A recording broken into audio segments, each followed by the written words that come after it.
forças irão se renovar se esperarmos no Senhor, se esperarmos no Senhor. Ó Deus, Tu és a força que faz a esperança, pois só Tu és eterno Deus, Tu és o eterno Deus, que nunca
Hoje nós vamos estar meditando um pouquinho na palavra.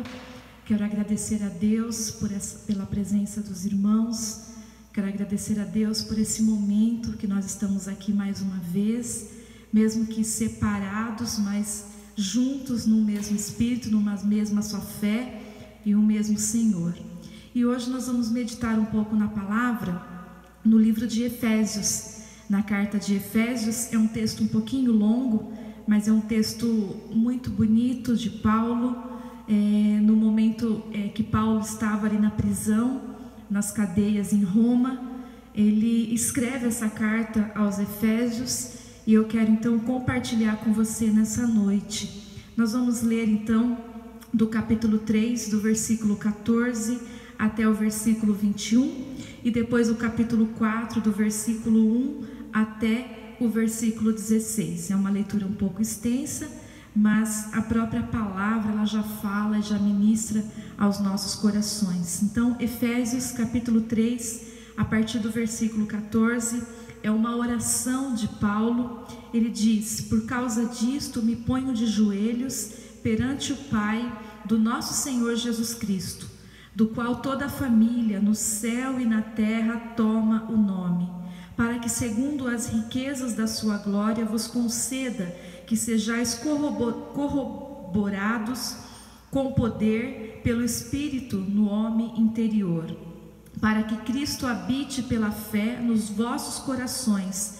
a fim de, estando arraigados e fundados em amor, poderdes perfeitamente compreender com todos os santos qual seja a largura e o comprimento e a altura e a profundidade, e conhecer o amor de Cristo, que excede todo o entendimento, para que sejais cheios de toda a plenitude de Deus.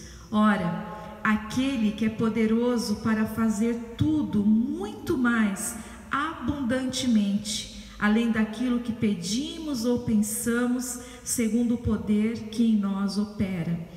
A esse, glória na Igreja por Jesus Cristo, em todas as gerações, para todos sempre. Amém.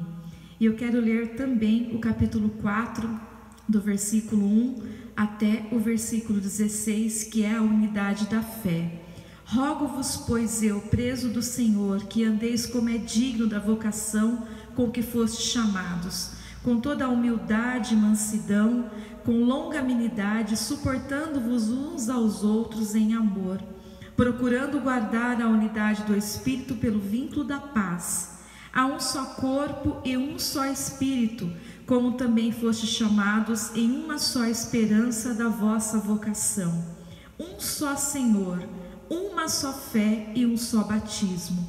Um só Deus e Pai de todos, o qual é sobre todos os que em todos vós. Mas a graça foi dada a cada um de nós segundo a medida do dom de Cristo. Por isso diz: subindo do alto, levou cativo o cativeiro, e deu os dons aos homens. Ora, isto ele subiu, que é senão que também antes tinha descido às partes mais baixas da terra. Aquele que desceu é também o mesmo que subiu acima de todos os céus para cumprir todas as coisas. A ele mesmo deu uns para apóstolos, outros para profetas, outros para evangelistas e outros para pastores e doutores, querendo o aperfeiçoamento dos santos para a obra do ministério, para a edificação do corpo de Cristo, até que todos cheguemos à unidade da fé e ao conhecimento do Filho de Deus, ao homem perfeito, à medida da estatura completa de Cristo, para que não sejamos mais meninos inconstantes, levados em qualquer vento de doutrina pelo engano dos homens. Antes, seguindo a verdade em amor, cresçamos em tudo naquele que é o cabeça, Cristo, do qual todo o corpo bem ajustado e ligado pelo auxílio de todas as juntas, segundo a justa operação de cada parte, faz o aumento do corpo para a edificação no amor.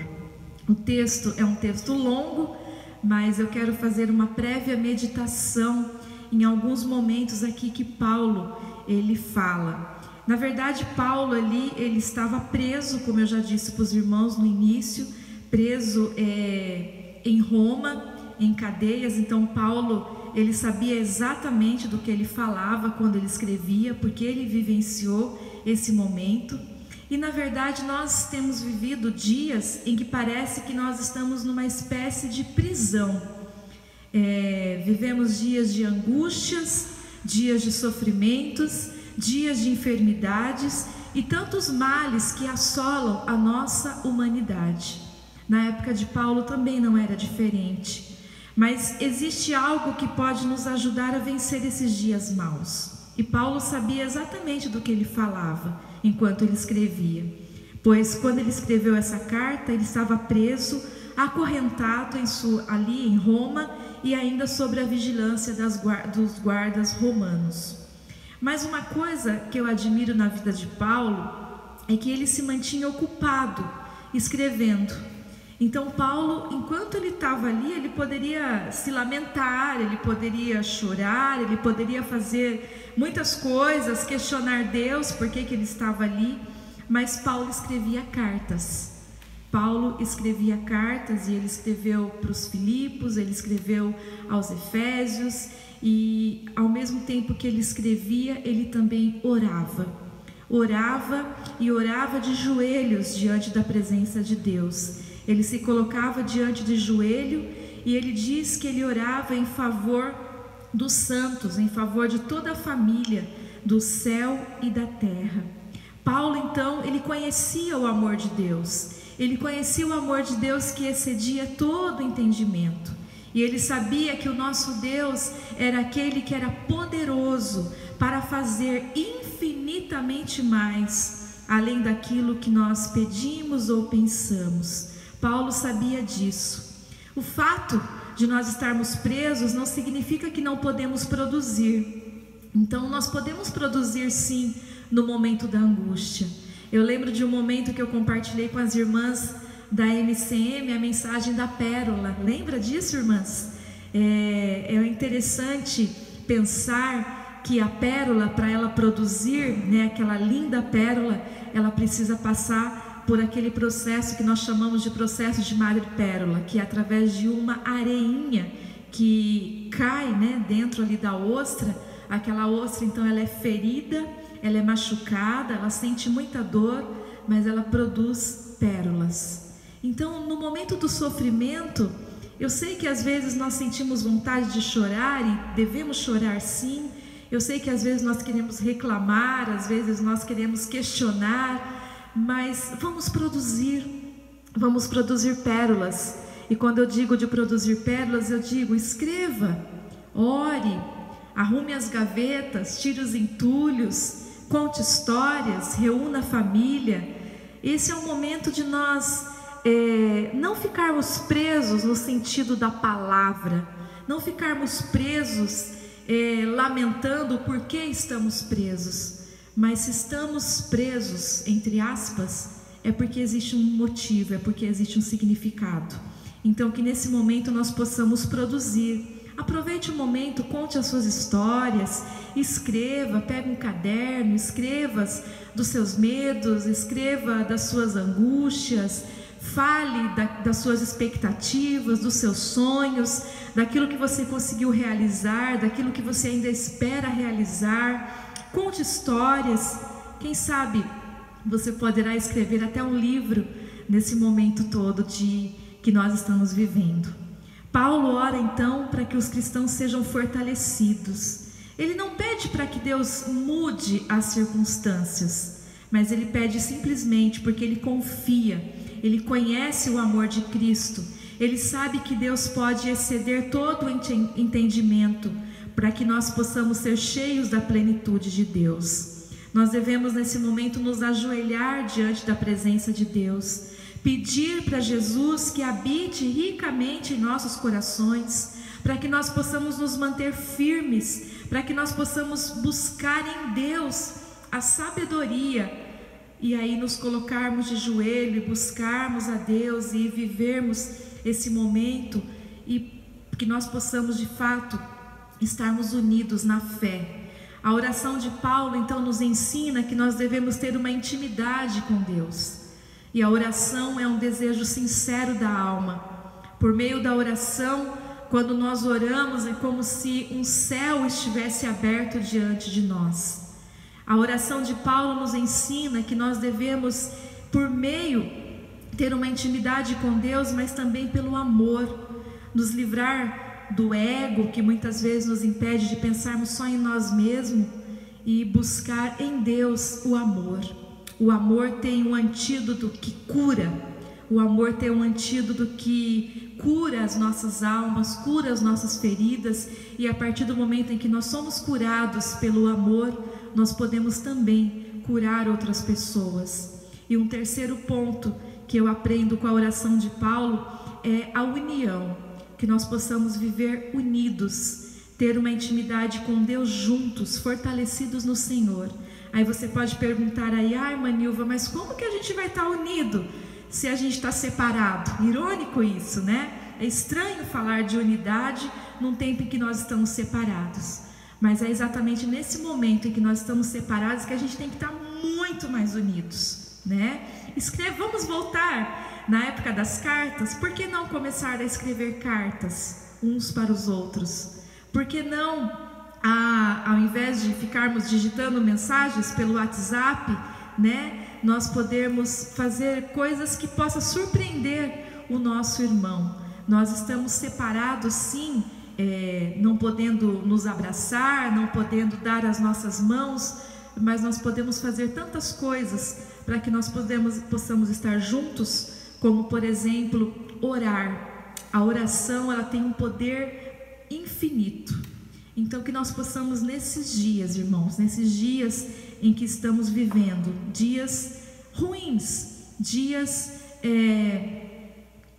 que nos provoca medo muitas vezes, dias que nos causam pavor muitas vezes. Quando a gente começa a ver as notícias do jornal, a ver os relatos, isso causa em nós um certo pavor. Mas por que não buscar na palavra esperança para dias que supostamente são dias ruins? Por que não buscar num Deus que pode fazer, que é poderoso para fazer muito mais, abundantemente, além daquilo que pedimos ou pensamos, segundo o poder que em nós opera?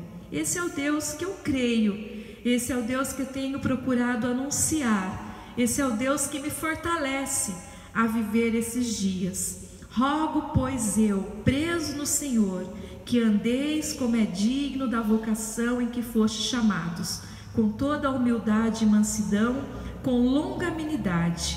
Essa é a oração de Paulo, pedindo para aqueles irmãos da igreja de Éfeso que estivessem mais unidos do que nunca, né? Buscando em Cristo o aperfeiçoamento, o vínculo, né? Do qual todo o corpo bem ajustado e ligado, pelo auxílio de todas as juntas, segundo a justa operação da parte de Deus, para que nós possamos buscar no amor a unidade da fé em Deus. Amém? Eu quero orar nesse momento. Eu quero que você, aí da sua casa, que nós possamos, pense naquilo que você quer buscar em Deus. Pense num pedido que você quer fazer para Deus nesse momento. Deus conhece o seu coração. Deus conhece das suas angústias. Deus conhece as suas alegrias. Deus conhece as suas tristezas. Deus conhece aquilo que você realmente precisa. Então que você nesse momento feche os teus olhos aonde você está aí na sua casa.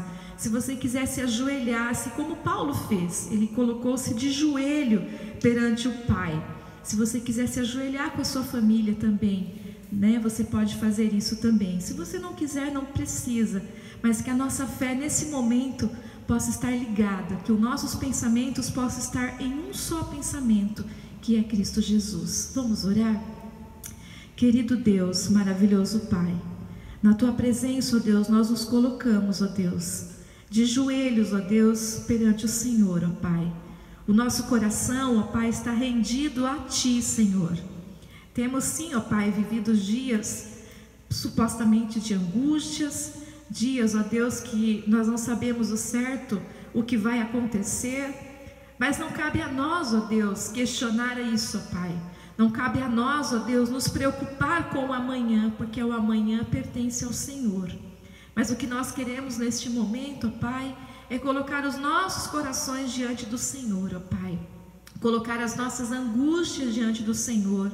Colocar o nosso sofrimento, a nossa alegria, as nossas preocupações e lançar sobre o Senhor, ó Pai, toda a nossa ansiedade, todos os nossos medos, todas as nossas preocupações, porque nós sabemos que o Senhor tem cuidado de nós, ó Pai. Que através de tudo isso, ó Deus, possa produzir em nós, ó Deus, mais momentos, ó Pai, com o Senhor. Que através de tudo isso, ó Deus, possa produzir em nós mais momentos com a nossa família, com aqueles que nós amamos, ó Pai. Que nós possamos, ó Deus, buscar no Senhor o amor, ó Pai, que é o vínculo da paz. Que nós possamos buscar no Senhor, ó Pai, a certeza da unidade, ó Deus, de que nesse momento a igreja do Senhor está mais unida do que nunca, ó Pai. E que através dessa união, ó Deus, nós possamos ser fortalecidos, ó Deus, e sermos curados, ó Deus, pelo poder do Teu amor, ó Pai. Que a verdade, ó Deus, que a Tua palavra possa nos libertar, ó Deus, libertar os nossos medos, libertar os nossos temores e colocar no nosso coração, ó Pai, a certeza de que o Senhor está conosco. Que nós possamos aquietar a nossa alma e saber que o Senhor está no controle de todas as coisas. Muito obrigado, ó Deus, muito obrigada pela Tua palavra. Muito obrigado, ó Deus querido, por esse momento que nós estamos vivendo. E nós queremos Te agradecer, ó Deus, infinitamente mais. Em nome de Jesus. Amém. Amém, meus irmãos. Nós estamos encerrando o nosso culto dessa noite. Queremos agradecer a participação dos irmãos. Hoje os irmãos não viram o pastor aqui, mas no domingo o pastor estará aqui ministrando a palavra para os irmãos. Deus abençoe a todos em nome de Jesus. Senhor, Tu és bom, Tua misericórdia é para sempre.